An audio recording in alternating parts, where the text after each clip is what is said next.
दोस्तों बीते एक दिन पहले भारत के लिए दो बड़ी खबरें आई हैं, जिसमें से पहली खबर फ्रांस से है और दूसरी खबर पाकिस्तान से है। आइए सबसे पहले जानते हैं फ्रांस से जुड़ी मेगा डील के बारे में। इस वक्त भारत का सबसे विश्वसनीय दोस्त फ्रांस ने चीन और पाकिस्तान को तबाह करने वाली एक और खबर दी है। राफेल के नाम से कांपने वाले चीन के लिए एक और मुसीबत आने वाली है, जो इस बार समुद्र से आएगी। चीनी घुसपैठियों को खाक में मिलाने के लिए राफेल का जुड़वा भाई अब आने को तैयार हो गया है। जिस तरीके से हिंद महासागर में चीन भारत पर अटैक करने के लिए बिल्कुल अलर्ट होकर बैठा है, उससे ये 1912 किलोमीटर प्रति घंटे की रफ्तार वाला राफेल का जुड़वा भाई चीन के लिए नई मुसीबत बनेगा। भारत के सबसे ताकतवर युद्धपोत और दुश्मन का सबसे बड़ा शिकारी कहे जाने वाले आईएनएस विक्रांत पर इस फाइटर जेट को तैनात किया जाएगा। आईएनएस विक्रांत फाइटर प्लेन के लिए समुद्र में एक एयरवेज की तरीके काम करेगा। इस पर फाइटर जेट बिल्कुल अलर्ट मोड पर होंगे और ये युद्धपोत काफी तेजी से चलकर दुश्मन के सीमाओं के नजदीक पहुंचेगा, जहां से यह फाइटर जेट उड़ान भरेगा और कुछ ही क्षणों में दुश्मन को तबाह करके वापस लौट आएगा। आईएनएस विक्रांत पर 4000 किलोमीटर की मारक क्षमता वाली K4 मिसाइल भी तैनात होगी। तो वहीं साथ ही पानी में 1 किलोमीटर अंदर तक जाकर दुश्मन के जंगी बेड़ों को खुफिया जानकारी इकट्ठा करने के लिए पहले ही भारत ने S4 न्यूक्लियर सबमरीन को समुद्र में उतार चुका है। आपको बता दें, न्यूक्लियर सबमरीन में ऐसे टॉरपीडो लगे हैं जिनका अगर समुद्र में विस्फोट हुआ तो रेडियो एक्टिव तरंगों की सुनामी आनी तो बिल्कुल तय है। तो दोस्तों आपको बता दें, यह जो समुद्री राफेल होगा इसका नाम M राफेल है, जिसका गोवा में सफल परीक्षण भी किया जा चुका है। यह पूरी तरीके से अब आईएनएस विक्रांत के लिए तैयार है। भारतीय नौसेना का समुद्र में साथी बनने के लिए काफी दिनों से अमेरिका का F-18 और फ्रांस का M राफेल की कड़ी टक्कर चल रही थी, जिस टक्कर में फ्रांस के M राफेल की जीत हुई है। अब भारत के हिंद मिशन के आगे चीन टिक नहीं पाएगा, क्योंकि आईएनएस विक्रांत और राफेल M के बेजोड़ शक्ति के आगे चीन की एक भी चाल काम नहीं आएगी। एक तरफ समुद्र में M राफेल के द्वारा बारूद बरसाए जा सकेंगे, तो वहीं दूसरी ओर आईएनएस विक्रांत से भी खतरनाक मिसाइलें दागी जा सकेंगी। आईएनएस विक्रांत एक मॉडर्न एयरक्राफ्ट है जिसका वजन करीब 40,000 मीट्रिक टन है। इस जहाज की लंबाई 260 मीटर और चौड़ाई 60 मीटर है। दरअसल किसी भी देश की नौसेना के लिए एयरक्राफ्ट कैरियर बहुत ही जरूरी होते हैं। एयरक्राफ्ट कैरियर समुद्र में चलता फिरता द्वीप होते हैं। ये कैरियर्स महासागर में किसी भी जगह से फाइटर जेट या हेलीकॉप्टर को टेक ऑफ और लैंड करने के लिए जगह मुहैया कराते हैं। एयरक्राफ्ट कैरियर ऐसे शहरों को सुरक्षा प्रदान करते हैं जिन पर आतंकी हमलों का खतरा मंडराता रहता है। इसके अलावा ये फाइटर जेट्स को सही दूरी से दुश्मन की वॉरशिप पर हमला करने में सक्षम बनाते हैं। उधर इसके अलावा कुछ ही महीनों में 3 राफेल और आने वाले हैं, जिनमें से एक राफेल भारत में मौजूद सभी राफेल से बहुत ही एडवांस होने वाला है। दोस्तों आइए अब दूसरी खबर की ओर बढ़ते हैं। हमारा एक और पड़ोसी देश पाकिस्तान किसी भी रात अफगानिस्तान की तरह तबाह हो सकता है, क्योंकि अब पाकिस्तान के 3 बड़े टुकड़े जिसमें से बलूचिस्तान, सिंध और खैबर पख्तूनवा बगावत की राह पर निकल चुके हैं।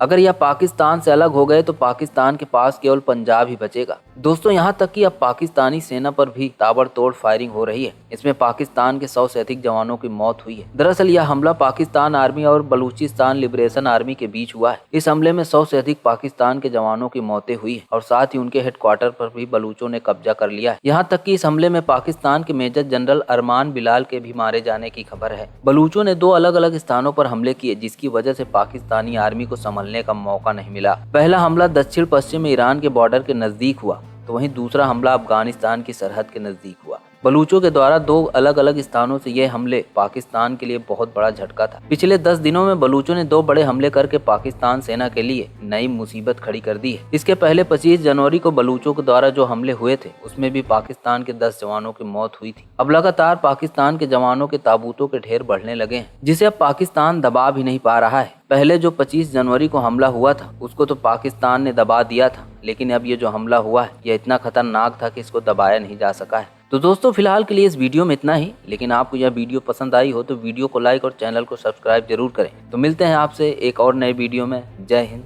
जय भारत।